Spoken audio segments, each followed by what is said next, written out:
کہ یہ جو مشرکین تھے وہ اس قرآن کی آیات کو کس قدر گہرائی سے سمجھتے تھے، کس قدر گہرا معنی ان کو بہت اچھی طرح سے پتا تھا، اس میں کوئی شک نہیں۔ بار بار اللہ تعالیٰ کی طرف سے یہ جو آیات آتی ہیں کہ یہ جھٹلانے والے جو ہیں ان کے ساتھ اس طرح کا عذاب ہوگا، یہ جھٹلانے والے جو ہیں اس کو اللہ تعالیٰ گمراہی میں چھوڑ دے گا، یہ اپنی گمراہی میں ہی بھٹکتے پھریں گے۔ تو وہ کیوں اللہ تعالیٰ نے اتنی سخت آیات نازل کی کہ وہ اس قدر جب یہ قرآن کی آیتوں کے سامنے پڑھی جاتی تھی اس قدر وہ اس کو سمجھتے تھے گہرائی کے ساتھ، کہ اس کو ہر چیز کا ان کو پتہ چلتا تھا، لیکن اس کے باوجود وہ انکار کی روش پر قائم رہتے تھے۔ اس سے پہلے سورہ حامیم سجدہ کی جو پہلی 38 آیات ہم نے اس ضمن میں ایک واقعہ جو وہ نقل کیا تھا ان آیات کے متعلقہ، کہ نبی کریم صلی اللہ علیہ وسلم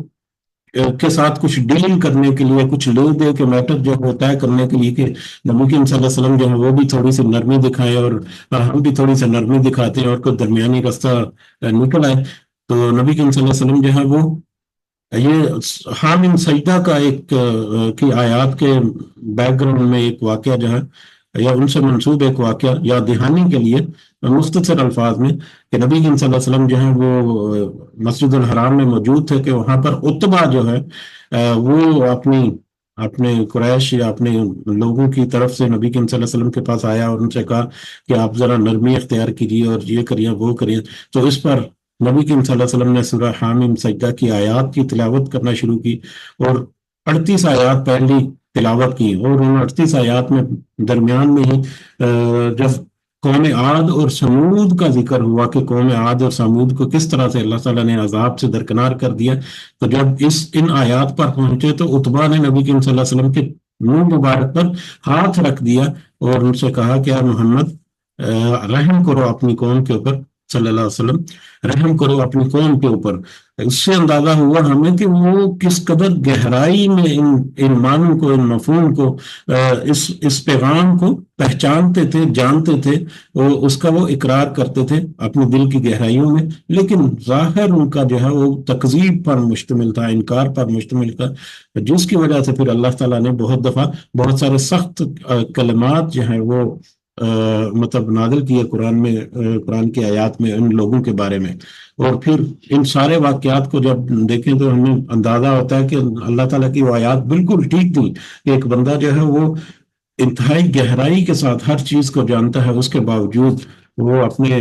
رویے میں نرمی نہیں لاتا اور ضد پر اڑ جاتا ہے، تو ایسے شخص کو تو پھر سزا ضرور ملنی چاہیے۔ ہمارا اپنا رویہ جو ہے وہ بھی ایسا ہی،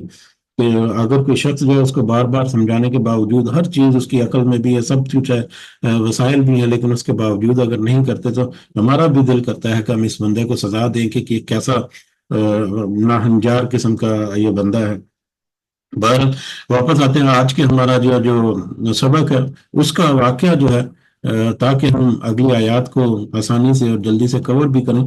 تو جب نبی کریم صلی اللہ علیہ وسلم نے یہ دعوت عام شروع کی، پیغام جو ہے وہ زبان خود عام یا قرآن کی آیات جو ہے وہ دوسروں کو طے در پہ نبی کریم صلی اللہ علیہ وسلم نے سنانی شروع کی، تو یہ لوگوں کے اوپر اثر رکھتی تھی، اثر کرتی تھی یہ آیات، کیونکہ ان کے پاس ان کی کوئی دلیل، کوئی جواب نہیں ہے۔ تو اسی دوران شروع میں ہی حج کا سیزن جو ہے وہ آ گیا، اور حج کے سیزن میں آپ کو پتا ہے کہ مکہ المکرمہ یا مسجد الحرام جو ہے وہ ایک مرکزی مقام کی حیثیت رکھتی تھی وہاں پر پورے عرب میں۔ تو وہاں پر جو قریش کے جو لوگ ہیں، سردار ٹائپ کے لوگ، ان کو اب یہ کھلبلی ان کے درمیان مچ گئی کہ یہ جو حج کا سیزن شروع ہو رہا ہے اور حاجی جو مختلف علاقوں سے آئیں گے اور یہاں پر آ کے قیام کریں گے کچھ دن، تو اگر تو نبی کریم صلی اللہ علیہ وسلم جا کر خود ان کو یہ کلام سنانا شروع کر دے اور ان کے ساتھ یہ آیات ان کے آگے پڑھنا شروع کر دے، تو یہ تو کس طرح سے لوگوں کو پھر یہ متاثر کریں گے، اور پتہ نہیں کیا کیا لوگوں کے اوپر اثر ہوگا، اور پھر لوگ جو ہیں وہ بدلیں گے اپنے آپ کو۔ تو اس سچویشن کو ڈیفیوز کرنے کے لیے انہوں نے ایک میٹنگ کال کی، بڑے جو وہاں پر جو ان کے سردار تھے، رئیس صاحب تھے، صاحب اثر لوگ جو تھے، انہوں نے ایک میٹنگ کال کی اور اس میٹنگ میں یہ اس کا ایجنڈا یہ تھا کہ کس طرح سے نبی کریم صلی اللہ علیہ وسلم کو روکا جائے کہ وہ جو حج کے لیے جو آنے والے قافلے ہیں ان کے ساتھ کوئی اس طرح سے ان کا انٹریکشن نہ ہو. تو اس بات کو طے کر لیا یا اس بات پر سارے کے سارے ایگری ہو جائے کہ جیسے ہی وہ قافلے آئیں گے تو ہم ان قافلوں میں پھیل جائیں گے، پہلے ہی جلدی سے جا کر ان قافلوں میں جا کر پھیل جائیں گے اور ان قافلوں میں جا کر نبی کریم صلی اللہ علیہ وسلم کے خلاف پروپیگنڈا مہم جو ہے وہ شروع کر دیں گے کہ اس طرح سے یہ رسول جو یہ نبی جو یہ محمد جو ہے ان کی باتوں کو آپ نے نہیں سننا. تو اب یہ بات تو طے ہوگی کہ ہم ان کے خلاف ایک پروپیگنڈا کریں گے جیسے ہی وہ قافلے آنے شروع ہوں گے. لیکن اس پر ولید بن مغیرہ کے بارے میں اگلی ساری آیات ہیں. ولید بن مغیرہ جو ہے یہ ایک مرکزی کردار ہے جو اگلی آیات میں ہمیں جس کا رویہ جو ہے وہ اس کی جھلک نظر آئے گی. تو ولید بن مغیرہ نے وہاں پر جو حاضرین ہیں ان سے کہا کہ یہ تو بات طے ہو گئی کہ پروپیگنڈا ہم کریں گے سارے، لیکن ہم مختلف لوگ مختلف جگہوں پر جا کے اگر مختلف باتیں کریں گے نبی کریم صلی اللہ علیہ وسلم کے بارے میں تو ہمارا تو اعتبار جاتا رہے گا کہ وہ کہیں گے کہ ایک بندہ جو ہے کوئی ایک بات کر رہا ہے، دوسرا بندہ دوسری بات کر رہا ہے، تیسرا بندہ تیسری بات کر رہا ہے، تو یہ کیسی باتیں کر رہے ہیں، تو اس سے ہمارا اعتبار جاتا رہے گا. تو ولید بن مغیرہ نے کہا کہ ہمیں کوئی ایک ایسی بات طے کر لینی چاہیے جو کہ ہم کامن ہو، جو ایک ہی بات سب کو جا کر کہیں جس سے ہماری ایک یکجانیت جو ہے وہ نظر آئے اس میں، اور یہ اثر جو ہے اس سے بہتر ہوگا. تو اس پر پھر اس سے پوچھا گیا، ولید بن مغیرہ سے کہا کہ ذرا ضروری انہوں نے آپس میں مشورہ کرتے ہوئے کسی نے کہا کہ ہم نبی کریم صلی اللہ علیہ وسلم کو وہاں پر کاہن کہیں گے کہ جب قافلے آئیں گے تو ان سے کہیں گے کہ ایک کاہن ہمارے درمیان آ گیا ہے تو اس کی باتوں کو نہیں سننا. تو ولید نے کہا کہ نہیں، اہم الفاظ ہیں جو سننے والے، جو کہ انتہائی اہم ہے ہمارے لیے بھی، کہ ولید بن مغیرہ نے کہ نہیں، خدا کی قسم وہ کاہن نہیں ہے، ہم نے کاہنوں کو دیکھا ہے، جیسی باتیں وہ گنگناتے ہیں اور جس طرح سے وہ فکرے جوڑتے ہیں، وہ قرآن کی تو اس سے دور دور کی کوئی نسبت نہیں. تو لہذا کاہن ان کو کہنا جو ہے وہ مطلب فٹ نہیں بیٹھتا، کوئی اور چیز ہونی چاہیے. تو اس پر دوسروں نے کہا کہ ہم ان کو مجنون کہتے ہیں، ہم کہیں گے قافلوں والے سے کہ وہ مجنون ہو گیا ہے. تو اس پر بھی ولید نے کہا کہ نہیں، مجنون بھی نہیں کہیں، ہم نے دیوانے اور پاگل لوگ دیکھے ہوئے ہیں، اس کی اس حالت میں آدمی جیسی بہکی بہکی باتیں کرتا ہے اور الٹی سیدھی حرکات کرتا ہے، وہ کسی سے ڈھکی چھپی نہیں ہوتی. تو لہذا مجنون کہہ دینا جو ہے یہ بھی ان کی شخصیت کے اوپر فٹ نہیں بیٹھتا. کون مانے گا کہ محمد جو کلام پیش کر رہے ہیں وہ کوئی دیوانگی کا یا کوئی جنون کا جنونی کوئی بات ہو رہی ہے، یا کوئی جنونی آدمی ایسی باتیں کر سکتا ہے. تو اس پر کسی نے کہا کہ چلو ہم اس کو شاعر کہہ دیں گے. تو اس پر بھی ولید نے کہا کہ نہیں، وہ شاعر بھی نہیں ہے، ہم نے شاعروں کی سارے شاعروں کو جانتے ہیں، شعر و شاعری کی ساری قسمیں ہمیں بہت اچھی طرح سے پتہ ہے، تو اس کلام پر شاعری کی قسم کا اطلاق بھی نہیں ہو سکتا. تو پھر لوگ والے کو ان کو ہم ساحر کہیں گے، ساحر یعنی کرتب دکھانے والا. ساحر اور جادوگر میں فرق جو ہے وہ ہمیں اندازہ ہونا چاہیے ہوگا کہ ساحر جو ہے وہ سحر میں گرفتار کر دینے والا، یعنی اس کا معنی اور مفہوم ہم سمجھنے کی کوشش کریں کہ کرتب دکھانے والا عام طور پر کرتب کو دکھا کر جو جادو اپنا دکھاتے ہیں، ظاہری طور پر جادو کہتے ہیں لیکن وہ درحقیقت کرتب ہوتا ہے، ان کے ہاتھ کی صفائی ہوتی ہے یا نظر بندی کہہ لیں جس کو وہ کر دیتے ہیں وہ، تو ساحر. تو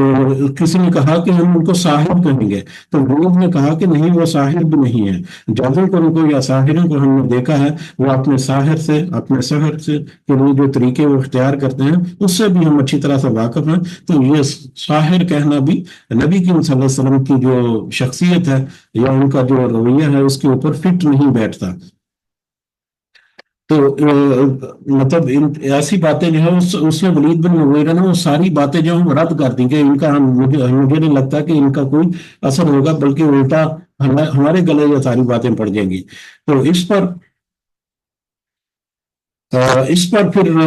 ابو جہل نے کہا، ولید سے کہا کہ اب تو تم ہی بتاؤ کہ ہم پھر کیا کریں۔ تو اس پر ابو جہل نے وہ تھوڑا سا سوچ بچار کیا، تھوڑا سا وہاں پر کچھ سمجھنے کی کوشش کی، اور نتیجے پر اس نتیجے پر پہنچا کہ مطلب جو کریم ترین چیز جو ہم کہہ سکتے ہیں وہ یہ ہے کہ یہ کوئی شخص جو ہے وہ جادوگر ہے، کہ محمد صلی اللہ علیہ وسلم کو ہم وہاں پر جادوگر جو ہے وہ پوز کریں کہ وہ ایک ایسا جادوگر ہمارے درمیان آ گیا جو کہ اپنے جادو کے زور سے اپنے خاندان میں تفریق کر دیتا ہے، کہ ماں کہ باپ بھائی بیوی بچے جو ہیں وہ الگ الگ ہو جاتے ہیں، جدا جدا ہو جاتے ہیں اس کی باتیں سن کر یا اس کے جادو کی وجہ سے۔ تو لہذا اس جادوگر کی بات جو ہے وہ نہیں سننی۔ تو اس بات کے اوپر طے ہو گیا اس میٹنگ میں کہ ٹھیک ہے ہم پروپیگنڈا کریں گے، اور جو بھی قافلے وہاں پر آئیں گے ان کو ہم یہ کہیں گے کہ نبی کریم صلی اللہ علیہ وسلم جو ہے، محمد جو ہے وہ ہمارے درمیان ایک جادوگر آ گیا جو اپنی باتوں سے اپنے خاندانوں میں یا مطلب لوگوں میں تفریق یا تقسیم کر رہا ہے۔ تو لہذا ان کی باتوں کے اوپر، اس کی باتوں کے اوپر یا ان کی باتوں کے اوپر دھیان نہیں دینا۔ لیکن ان کا یہ جو ترتیب تھی یا ان کا یہ پروپیگنڈا جو ہے وہ ان کے اپنے ہی خلاف ہو گیا۔ تو اپنے کے خلاف کس طرح سے ہو گیا؟ یہ اپنے کے خلاف سے مراد اگر تو نبی کریم صلی اللہ علیہ وسلم جاتے تو وہ تو ایک بندہ 1% جو ہے وہ ڈور ٹو ڈور یا جہاں پر بھی جاتے، تو اب تو قریش کے بہت سارے لوگوں نے جا کر نبی کریم صلی اللہ علیہ وسلم کے بارے میں کچھ باتیں بتائیں جو، تو ان سے وہ لوگوں کے کان کھٹک گئے کہ یہ کیا بات کرے اور یہ کون سا شخص ہے جو جس کے بارے میں ایسی بات جو ہے وہ بڑی زبان زد عام ہے۔ تو نبی کریم صلی اللہ علیہ وسلم کی جو ایک کہہ لو کہ جو ایڈورٹائزنگ مہم ہے، نبی کریم صلی اللہ علیہ وسلم اکیلے خود اگر جا کر کرتے تو وہ اتنی مؤثر نہ ہوتی جتنی کہ انہوں نے ان کی مخالفت میں ان کی ایڈورٹائزنگ یا ان کے نام کو وہاں پر اجاگر کر دیا، اور اس کو لوگ جو ہے وہ اس کی طرف سوچنا شروع ہو گئے کہ یہ کون سا بندہ ہے جو اس طرح کی باتیں کرتا ہے۔ تو پھر جس بات سے روکا جائے اسی کا تجسس جو ہے وہ بڑھ جاتا ہے۔ تو یعنی اس طرح سے ان کی وہ بات جو ہے بجائے اس کے کہ نبی کریم صلی اللہ علیہ وسلم کا بالکل ہی پتہ ہی نہ چلتا، ان کی بات ہی نہ کرتے، بلکہ ان کی طرف لوگوں نے سوچنا شروع کر دیا کہ یہ کون شخصیت ہے جو اس کے بعد جس کے بارے میں یہ پے در پے یا ایسی باتیں جو ہے وہ ہمیں سننے کی بنتی ہیں۔ بہرحال یہ ایک میٹنگ کا احوال جو ہے اس میں ظاہری الفاظ میں ہمیں یہ بہت واضح طور پر یہ تو پتہ چل گیا کہ وہاں پر ولید بن مغیرہ نے نبی کریم صلی اللہ علیہ وسلم کے بارے میں یا قرآن کے بارے میں جو باتیں کی، وہ ان کے وہاں پر حاضرین جو ہیں، میٹنگ کے جو اٹینڈنٹس تھے وہاں پر، وہ خوب اچھی طرح سے جانتے تھے کہ اس کلام کے بارے میں بھی ہم کچھ نہیں کہہ سکتے، نبی کی شخصیت صلی اللہ علیہ وسلم کی شخصیت جو ہے اس کے بارے میں بھی ہم اس طرح سے نہیں کہہ سکتے کہ وہ کوئی شعر و شاعری یا کوئی ساحر ہے یا کوئی دیوانگی والا کوئی مسئلہ ہے۔ تو ایک بات تو طے ہوگی کہ وہ خوب اچھی طرح سے ان ساری باتوں کو گہرائی میں جانتے تھے، سمجھتے تھے، لیکن اس کے باوجود وہ اپنے منصب اور اپنی طاقت اور اپنی جو حکومت یا اپنا جو وہاں پر جو پوزیشن تھی اس کو برقرار رکھنے کے لیے انہوں نے طرح طرح کے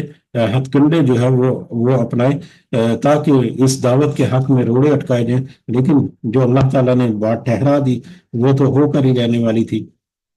تو اللہ تعالیٰ کی منشا جو ہے اس کے مطابق ہی سارا کچھ بھی ہوا۔ بہرحال یہ ایک میٹنگ جو ہے یہ اہم ہے بیک گراؤنڈ کے طور پر۔ اب اس میٹنگ کے حوالے سے ہی آگے جو آیات آئیں گے اس میں ہم دیکھیں تو ایک ذرا ویژولائز کریں کہ ایک مجلس ہے، ایک میٹنگ ہے جہاں پر ایک بڑی تعداد میں لوگ جو ہے وہ بیٹھے ہوئے ہیں ایک گھیرے کی شکل میں، اور وہاں پر ایک بندہ جو ہے وہ کھڑا ہو کر بیچ میں اپنی پریزنٹیشن دے رہا ہے، اپنی وہ وہاں پر بات کر رہا ہے، اور وہ جو بات جو اس کو رسپانس ملتا ہے یا پارٹیسپینٹ جو ہے اس کو کوئی جواب دیتے ہیں یا کوئی اپنا مشورہ دیتے ہیں، تو اس مشورے کو پھر وہ کس طرح سے سوچ بچار کرتا ہے، کس طرح سے اس کے چہرے کے تاثرات بدلتے ہیں، کس طرح سے وہ تھوڑا سا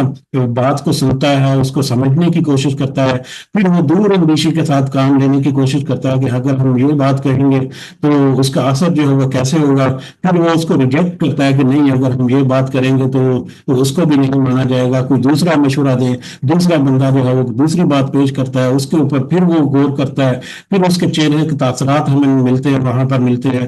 پھر وہ اس کو تھوڑا سا سوچتا ہے، سمجھتا ہے، دور اندیشی سے کام لینے کی کوشش کرتا ہے، پھر وہ کہتا ہے کہ نہیں یہ بات بھی ٹھیک نہیں ہے، کوئی اور بات کریں۔ تو یہ پورا ایک سینیریو جو ہے وہ سنیریو کو اپنے ذہن میں اگر ویژولائز کریں، اور اس سنیریو میں جو ایک مرکزی کردار ولید بن مغیرہ کا ہے، اس کا ذاتی رویہ یا ذاتی بیہیویئر جو ہے، یا اس کے پرسنل ریئیکشن جو ہے، بات سن کر اس کے اوپر غور و فکر کرنے کے انداز میں، اس کے بات کے اوپر توجہ دے کر اس کو رسپانس کرنے کے مطلب اعتبار سے ہم دیکھیں تو ایک میٹنگ کا جو ایک ویو ہے وہ اپنے ذہن میں رکھیں، تو یہ میٹنگ کا پورا ویو جو ہے، یا پورے کا پورا ویژن جو ہے، وہ ہمیں اگلی آیات میں نظر آئے گا کہ کس قدر مطلب سخت الفاظ میں، اور کس قدر کہنا کہ غصے کے انداز میں اللہ تعالیٰ نے آگے جا کر ولید بن مغیرہ کے بارے میں نام لیے بغیر اس کا یہ کردار جو ہے وہ نقل کیا ہے، کہ وہ ایک شخص جس کو جب پیدا ہوا تو بالکل اکیلا تھا، نہ تواں تھا، بالکل کمزور اور لاغر تھا۔ میں نے یعنی اللہ تعالیٰ نے میں نے اس کو طاقت دی، توانائی دی، وہ بڑا ہوا، اس کو دولت دی، اس کو بیٹے دیے، اس کو باقی اقتدار میں ایک اچھی پوزیشن دی کہ وہ وہاں پر جا کر میٹنگ کو لیڈ کرے، اور پھر وہ شخص جو ہے وہ مجھ سے توقع کرتا ہے کہ میں اس کو اور زیادہ مال دوں، اور وہ شخص یہ توقع کرتا ہے کہ میں اسے بخش دوں گا۔ تو ایسے شخص کا جس کا بیہیویئر یہ رہا ہو کہ وہ ایک ایسی بات کو سوچنے کے لیے جو کہ انتہائی نامناسب ہے، جو کہ اس اللہ کے راستے میں روڑے اٹکانے کے لیے وہ مطلب اپنے چہرے کے اوپر تیوریاں جو ہے وہ چڑھاتا ہے، اور اپنا چہرہ جو ہے وہ اس طرح سے موڑ لیتا ہے اور سوچ بچار کرتا ہے، اور آخر کار یہ نتیجہ اخذ کرتا ہے کہ محمد صلی اللہ علیہ وسلم کو جادوگر کہہ کر ہم مطلب اس کے راستے میں روڑے اٹکانے کی کوشش کریں گے۔ تو یہ سارا تو ایسے شخص کو میں بخش دوں گا؟ نہیں، ایسا نہیں ہو سکتا۔ ایسے شخص کے لیے تو پھر شدید ترین عذاب میرے پاس ہے جو کہ میں ایسے شخص کو دوں گا، اور جو اس کی پیروی کرے گا اس کو بھی میں اسی طرح کے سخت عذاب میں جکڑ رکھ چلوں گا۔ تو یہ پورا ایک منظر نامہ جو ہے وہ پورے کا پورا ہمیں جو ہے وہ پوری جھلک جو ہے بڑی تفصیل کے ساتھ ہمیں آنے والی آیات میں ہمیں ملے گی۔ تو اس امید کے ساتھ کہ جیسے جیسے ہم بڑھیں گے آگے، تو بجائے اس کے کہ ہم رک کر بار بار جو ہے اپنی اس کو سمجھنے کی کوشش کریں، ہم آیات کو پڑھتے چلے جائیں گے، اور ہمارے ذہن میں یہ جو نقشہ جو ہے اس کے مطابق اس کی ایکسپلینیشن جو ہے وہ خود بخود جو ہے وہ آتی چلی جائے گی۔ تو بہرحال ایک واقعہ جو اہم ہے اس کے بارے میں بہت ساری آیات ہیں، اور اس کے بعد پھر اگلی آیات جو ہیں وہ وہی منکرین کے لیے کہ اگر انہوں نے اپنے ہوش کے ناخن لے تو ان کا کیا معاملہ ہوگا، اور جنہوں نے اس حق کو قبول کر لیا ان کے ساتھ پھر اللہ تعالیٰ یقیناً ایک مطلب اچھا اجر جو ہے وہ ان کو عطا فرمائیں گے۔ تو اسی بیک اپ کے ساتھ ہم شروع کرتے ہیں آج کا سبق۔ اعوذ باللہ من الشیطان الرجیم۔ فَإِذَا نُقِرَ فِي النَّاقُورِ، بس جب سور پھونکا جائے گا، سور میں شروع کی آیات جو ہیں ایک دو تمہیدی ہیں اس میٹر پہ جانے سے پہلے، کہ ایک وقت قیامت کا وقت جب کہ سور پھونکا جائے گا، سور پھونکنے سے جب قیامت کا آغاز ہوگا اس وقت فَذَلِكَ يَوْمَئِذٍ يَوْمٌ عَسِيرٌ، تو وہ اس دن ایک سخت دن ہوگا جب قیامت کا آغاز ہوگا اور سور پھونکا جائے گا، تو وہ ایک بہت ہی گراں دن ہوگا، بہت ہی مشکل دن ہوگا، سخت دن ہوگا۔ اور یہ سخت اور مشکل دن یقیناً ان لوگوں کے لیے ہوگا جو کہ مطلب اللہ کا انکار کرتے رہے، یا اللہ کے احکامات کا انکار کرتے رہے، اور ہٹ درمی کے اوپر گناہوں میں اپنے آپ کو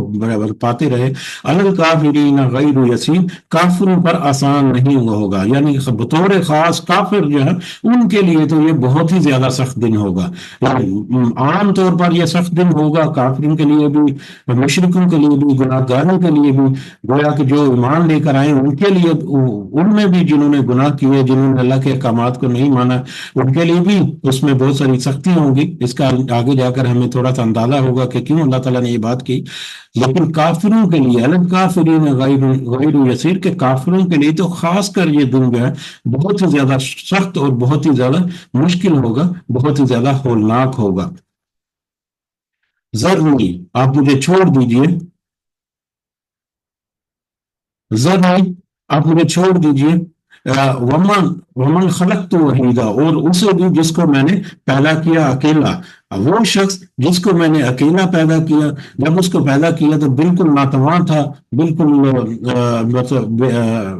بالکل کمزور تھا، اس کو میں جب پیدا کیا اسے یعنی ولید بن مغیرہ کو میرے لیے چھوڑ دیجیے، یا مجھے مطلب ولید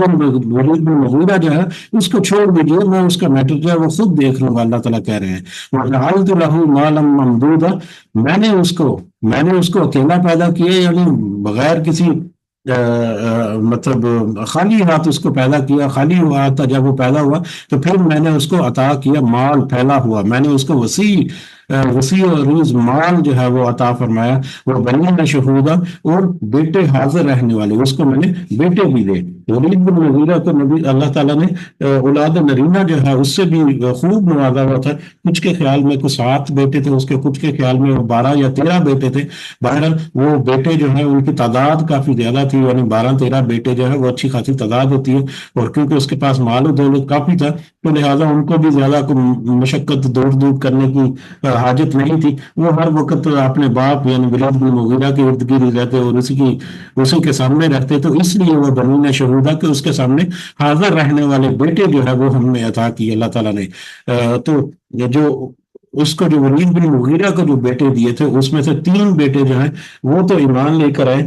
جس میں 3 بیٹے جو وہ تو ایمان لے کر آئے، جس میں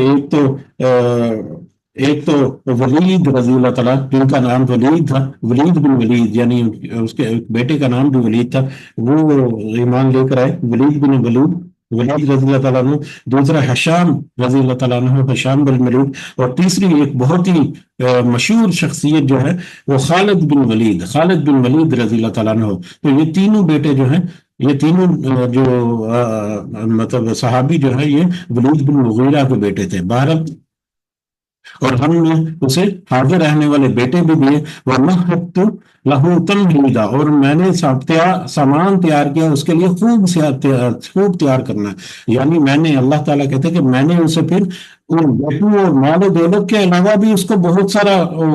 ساری اور بھی نعمتیں اس کو نوازی، جیسا کہ اس کو سوچنے سمجھنے کی صلاحیت جو ہے اس کو نوازا، اس کے علاوہ حکومت میں ایک اہم مقام دیا اس کو کہ جو صاحب حیثیت لوگ ہیں یا صاحب اقتدار لوگ جو ہیں ان کی نظر میں وہ ایک خاصی اہمیت کا حامل شخص تھا، تو اس کو مال و دولت اور اولاد کے علاوہ بھی اس کو بہت ساری نعمتوں سے نوازا۔ ثم یطمع ان ازید، پھر وہ طمع رکھتا ہے کہ میں زیادہ دوں اسے،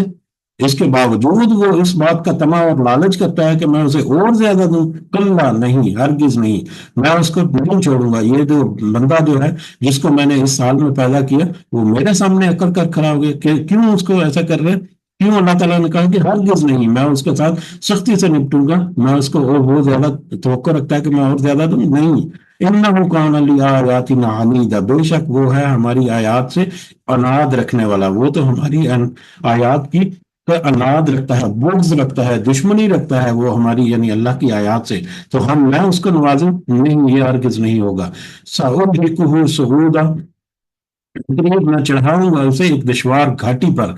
یعنی کہ قریب میں اسے سخت ترین عذاب دوں گا۔ انہ فکر وقدر، بے شک اس نے غور و فکر کیا اور اندازہ لگایا، یہاں سے وہ میٹنگ کے دوران اس کا جو ریئیکشن اور اس کے جو معاملات تھے وہ کہ اس نے غور و فکر کیا اور اندازہ لگایا یعنی سوچ سمجھ کر کے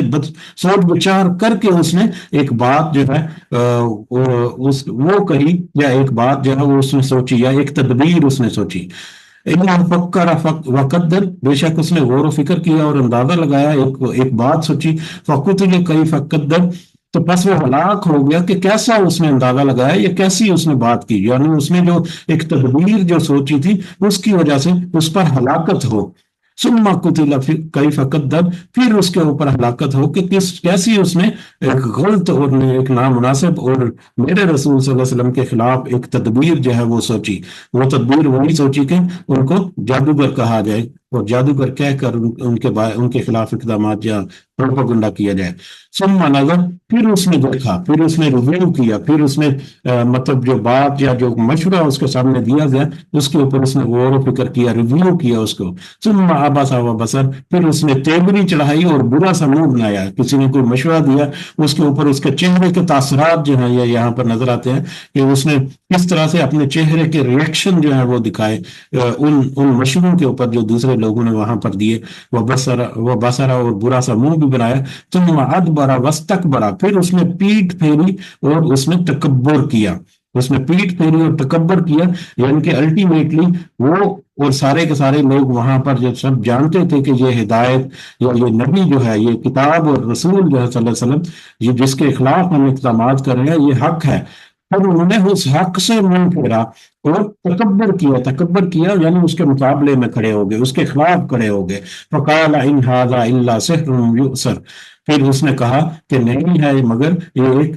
جادو، وہ نقل کیا ہوا، یہ تو جادو، یعنی کہ فائنل ان کی جو ڈسکشن یا فائنل پوائنٹ جس کے اوپر ایگری ہوئے، جو کہ ولید بن مغیرہ نے کہا کہ ان کو اس کو سحر یا جادوگر جو ہے وہ کہا جائے، تو پھر اس نے اس کے بارے میں کہ پھر اس نے کہا کہ نہیں ہے یہ مگر ایک جادوگر یؤثر، جو کہ نقل کیا گیا ہے، نقل کیا جاتا ہے، یعنی کوئی جادو سیکھا ہوا ہے نبی کریم صلی اللہ علیہ وسلم نے، جس کو وہ پیش کرتے ہیں، ان ھذا الا قول البشر، نہیں ہے مگر انسان کا کلام، تو یہ قرآن جو ہے یہ صرف ایک انسان کا گھڑا گڑا کلام ہے، اس کے علاوہ کچھ نہیں ہے، یعنی یہ فائنل وہاں پر تھی کہ جو لوگوں میں جا کر پروپیگنڈا کیا جائے کہ نبی کریم صلی اللہ علیہ وسلم جو ہے وہ جادوگر ہیں، اور جو کہیں سے جادو انہوں نے سیکھ لیا ہے اور لوگوں کے اوپر کرتے ہیں اور یہ کلام کو پیش کرتے ہیں، یہ ان کا اپنا انسان کا گھڑا گڑایا ہے، نبی کریم صلی اللہ علیہ وسلم کی طرف سے اپنی طرف سے بنایا ہوا یہ کلام ہے۔ اس لیے ہی سکر، ان قریب میں داخل کروں گا اسے جہنم میں، اب اس کا یہ سارا رویہ اللہ تعالیٰ نے نقل کیا، اب اس کے بارے میں آپ کہہ رہے ہیں کہ میں ان قریب اسے جہنم میں داخل کروں گا۔ سکر جو ہے وہ جہنم کا ایک درجہ یا جہنم کا ایک لیول یا جہنم کا ایک طے یا وادی جو ہے اس کو کہہ سکتے ہیں، اس کا نام ہے سکر، تو عنقریب میں اسے سقر میں داخل کروں گا۔ وما ادراک ما سقر، اور آپ کیا جانے کہ سقر کیا ہے، آپ کو نہیں معلوم یا آپ نہیں جانتے کہ سقر کیا ہے، جہنم کیا ہے۔ لا تبکی ولا تذر، نہ کچھ باقی رکھتی ہے اور نہ کچھ چھوڑتی ہے، لواحۃ للبشر، جلسا دینے والی ہے چمڑے کو۔ وہ سقر یا جہنم جو ہے وہ اس قدر شدید ہے اس کی آگ کہ وہ جسم کو نہ باقی رکھتی ہے نہ چھوڑتی ہے، یعنی انسان وہاں پر اس کو جلسا دیتی ہے کہ وہ موت آ جائے اس کو، لیکن اس کے اوپر موت بھی نہیں آتی، وہ پھر واپس پلٹ کر اسی طرح سے ہو جاتا ہے، اسی طرح سے وہ موت اور زندگی کے درمیان رہتا ہے، موت اس کو آتی نہیں، زندگی اس کے لیے اجیرن ہے، تو موت اور زندگی کے درمیان ایک بلکتا رہ جائے گا وہ شخص جو ہے جو جہنم میں ہوگا۔ اللہ تعالیٰ میں اسے محفوظ رکھے، آمین۔ کہ وہ آگ جہنم کی جو ہے نہ کچھ باقی رکھتی ہے نہ چھوڑتی ہے، لواحۃ للبشر، جلسا دینے والی ہے چمڑے کو، کہ وہ جلد کو جلسا دے گی۔ اب جلد کو ایک دفعہ جلسا دیا تو اس کا مطلب جلد ختم ہو گئی، لیکن اس سے ہمیں مفہوم پتا چلتا ہے کہ وہ جلد جلسائے گی، پھر اس جلد کو دوبارہ سے پیدا کر دیا جائے گا، پھر اس جلد کو جلسا دے گی وہ آگ جو ہے۔ تو یہ کافی دفعہ ہم نے تذکرہ کیا ہے کہ جو پین ریسپٹرز ہوتے ہیں وہ جلد کے اوپر ہوتے ہیں، باقی اپنی ہمارے جلد کے نیچے ہماری جو کھال ہے اس کے نیچے کے جو اعضاء ہیں ان کو کوئی تکلیف یا اس میں کوئی پین کا اس طرح سے میٹر نہیں ہوتا، ان کے فنکشن میں کچھ گڑبڑ ہو تو وہ ایک الگ سچویشن ہوتی ہے، لیکن جیسے کہ سوئی چبونے وغیرہ سے اگر ہم دیکھیں تو جلد کے اوپر پین ہوتی ہے، نیچے والے اعضاء جو ہے ان سے ہمیں اس طرح سے پین نہیں ہوتی، تو یہ جلد کو بار بار یعنی اس کو سزا جو ہے اس قدر دیں گے کہ ان کی جلد کو جلسایا جائے گا، پھر جلد واپس آئے گی، پھر اس کو جلسایا جائے گا، اور یہ سلسلہ اسی طرح سے ہمیشہ کے لیے چلتا رہے گا، خاص کر ان کافروں کے لیے جنہوں نے شرک کیا اللہ کے ساتھ۔ اللہم اجرنا من النار۔ علیہ تسعۃ عشر، اس جہنم کے اوپر، اس سقر کے اوپر 19 داروغے ہیں یا 19 اس کے اوپر نگہبان ہیں۔ وَمَا جَعَلْنَا أَصْحَابَ النَّارِ إِلَّا مَلَائِكَةً، اور نہیں ہم نے بنائے جہنم کے وہ نگہبان، جو 19 نگہبان جہنم کے ہیں، ہم نے ان کو فرشتوں کے علاوہ کچھ نہیں بنایا، یعنی ہم نے وہ نگہبان جو ہیں وہ فرشتے مقرر کر رکھتے ہیں۔ وہاں جعلنا عدتہم، اور نہیں ہم نے بنائی ان کی تعداد، یعنی ان کی تعداد جو 19 فرشتے یا 19 داروغے کہا، تو اللہ تعالیٰ کہہ رہے ہیں کہ نہیں ہم نے ان کی تعداد بنائی الا فتنۃ للذین کفروا، کہ ان لوگوں کے لیے آزمائش یا فتنہ جن سے آپ نے کفر کیا، یہ تو ہم نے 19 کی تعداد جو ہے یہ ذکر کی ہے، یہ در حقیقت فتنہ بنا دیا ہم نے ان لوگوں کے لیے جنہوں نے کفر کیا۔ اب کافروں کے لیے فتنہ کیسے تھی؟ کافروں کے لیے فتنہ اس طرح سے تھی کہ جو کافروں نے جب یہ آیت سنی کہ اللہ تعالیٰ نے 19 فرشتے جو ہیں وہ داروغے کے طور پر مقرر کر رکھے ہیں، تو اس پر لوگوں نے مذاق اڑانا شروع کر دیا اس بات کا کہ صرف 19 فرشتے، 19 فرشتے کیا کر لیں گے؟ 19 فرشتے تو ہمارے لیے کچھ بھی نہیں ہے۔ اس کے بارے میں بہت ساری روایات بھی ہمیں ملتی ہیں،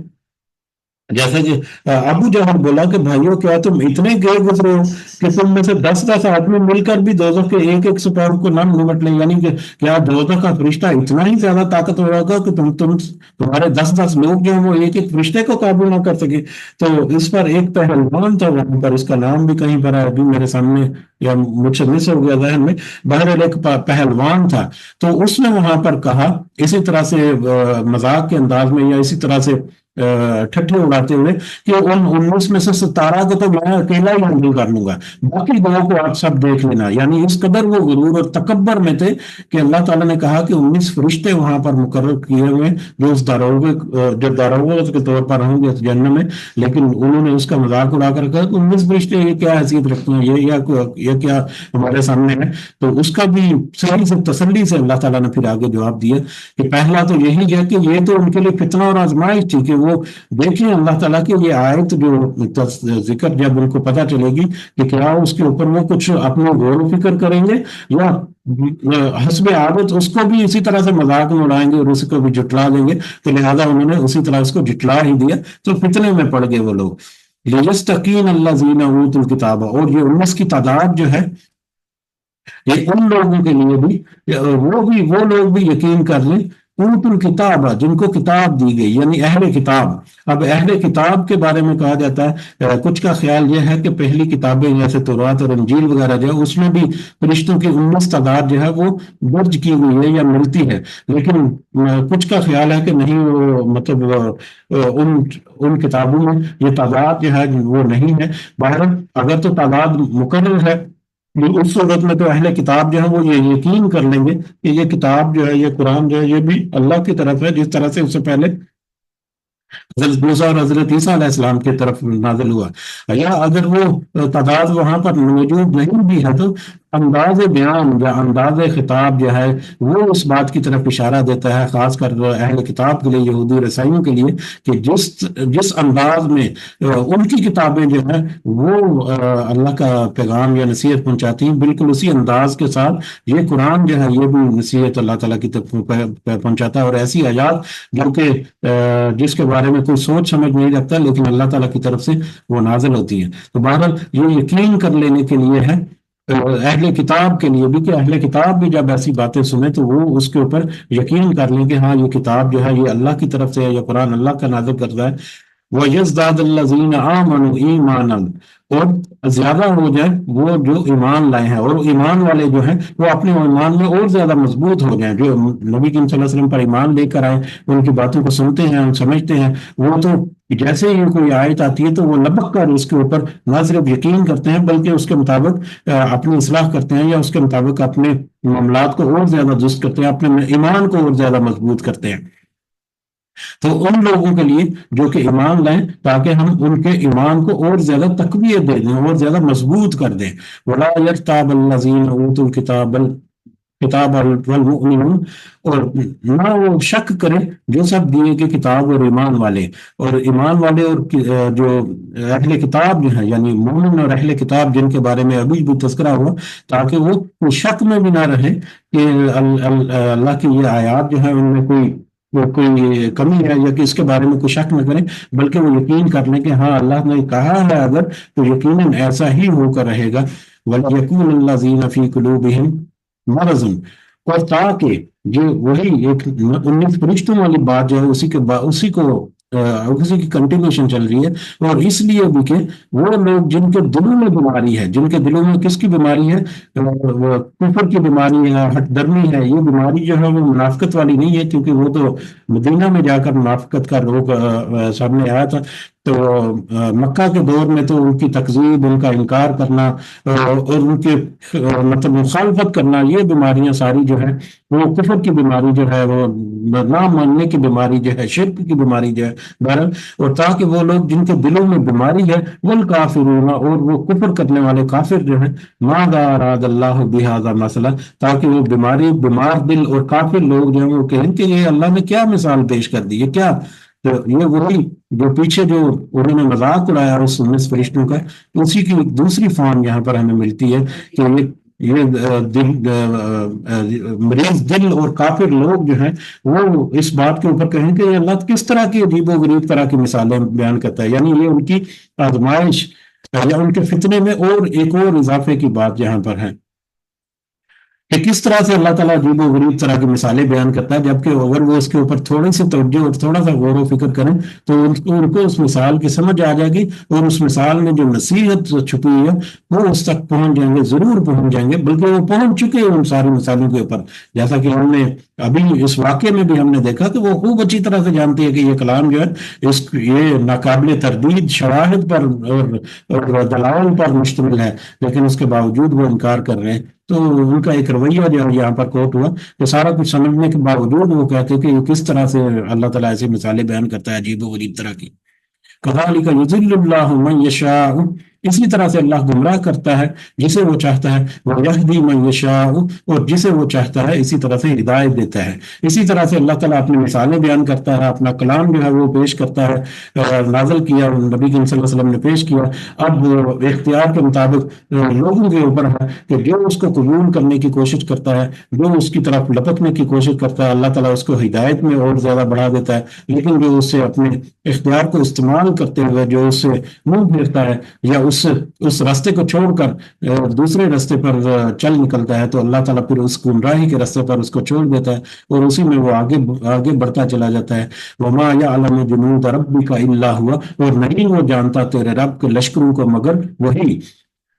تیرے رب کے لشکر جو ہیں ان کی طاقت، ان کی جو تعداد ہے وہ تو صرف وہی جانتا ہے، اللہ کے لشکروں کی طاقت اور تعداد کا علم تو صرف اللہ ہی کو ہے۔ ان کے سامنے تو 19 فرشتوں کا ذکر ہوا، تو انہوں نے 19 فرشتوں کی تعداد کے اعتبار سے انہوں نے اس کا مذاق اڑایا یا اس طرح سے بات کی، تو یہ اللہ تعالیٰ خوب اچھی طرح سے جانتا ہے کہ وہ 19 فرشتے جو ہیں ان کی طاقت کتنی ہے، کس قدر وہ قوی اور کس قدر وہ مضبوط ہے، کہ اللہ تعالیٰ نے ان کو کتنی طاقت عطا کی ہے، ایک تو طاقت کے اعتبار سے بھی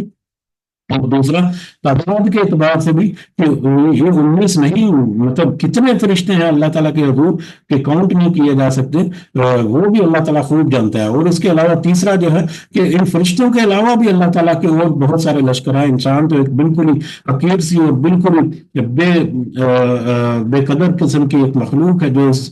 زمین کے اوپر اللہ تعالیٰ نے آباد کر دی۔ اللہ کے لشکر جو ہیں وہ تو انسان کے علاوہ اور بھی بہت سارے ہیں، کتنی مخلوقات ہیں جو صرف اللہ کے حکم کے مطابق سارا کرنی ہے، اللہ کے اشارہ جو ہے وہی اس کے لیے کافی ہے کہ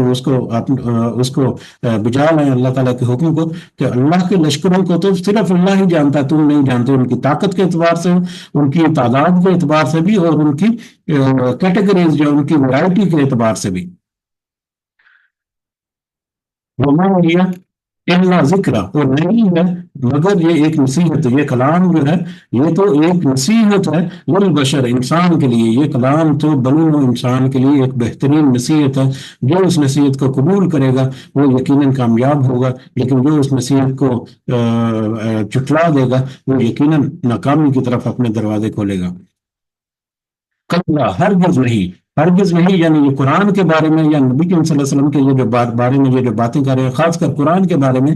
تو ہرگز نہیں، ایسا ہرگز نہیں ہے، ان کے جتنے قول یا جتنی ان کے قرآن کے خلاف جو باتیں ہیں وہ بالکل بھی ناقابل قبول ہیں، ناقابل برداشت ہیں۔ والقمر،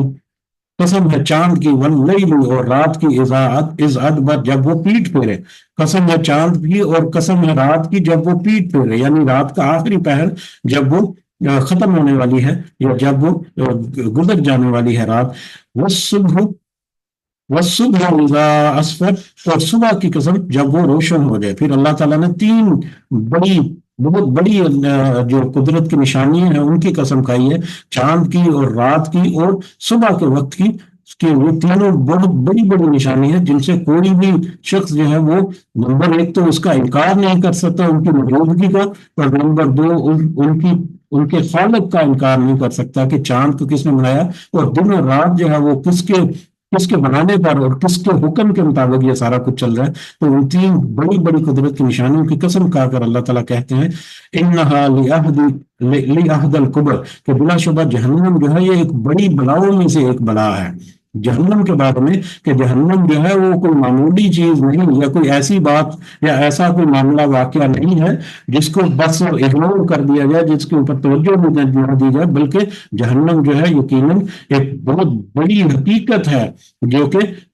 سامنے آ کر رہنے والی ہے۔ بل انہا لعہد الکبر، کہ بلا شبہ جہنم جو ہے بڑی بلاؤں میں سے ایک ہے، ایک بڑی سخت اور بڑی مشقت والی چیز ہے، ایک بہت بڑی مشقت والی جگہ ہے۔ جو اس میں چلا گیا اس سے بچنے کی تدبیر کر لو، کیونکہ اللہ تعالیٰ نے تین بڑی قدرت کی نشانیوں کی قسم کھا کر کہا کہ جہنم جو ہے یہ کوئی معمولی چیز نہیں ہے، ایک بہت بڑی اور بہت سخت اور بہت شدید عذاب والی جگہ ہے۔ نذیر للبشر، یہ ڈرانے والی ہے انسانوں کو، یعنی یہ جو ہے یہ انسان جو ہے وہ اس کا تصور کر کے ہی ڈر جاتا ہے، یا ڈر جانا چاہیے اسے۔ لمن شاء منکم، اس کے لیے جو چاہے تم میں سے، ان یتقدم و یتاخر، کہ وہ آگے بڑھے یا وہ پیچھے ہٹے۔ اب وہ شخص اس کے لیے لمن شاء، اور یہ ہدایت اور نصیحت جو ہے،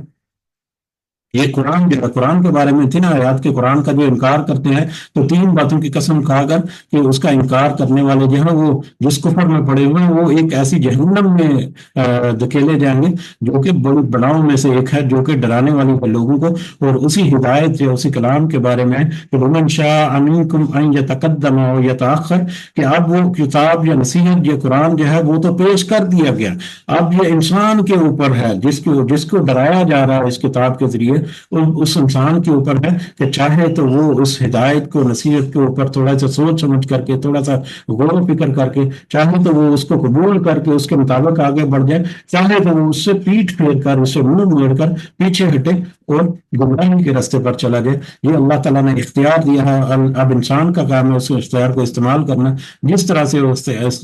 اپنے اختیار کو استعمال کرے گا اس طرح سے وہ اپنے معاملات کو آ کر لے کر چلے گا، اور اسی کے مطابق اس کو منزل ملے گی۔ منزل پر جا کر اگر کوئی گلا شکوہ کرے گا کہ مجھے منزل کیوں ملی، تو اس کو پھر اپنے کردار کے اوپر جھانک لینا چاہیے ابھی سے، کہ کل کو کہیں وہ گلے شکوے نہ کرتا پھرے۔ کل نفس بما کسبت رہین ہے، ہر شخص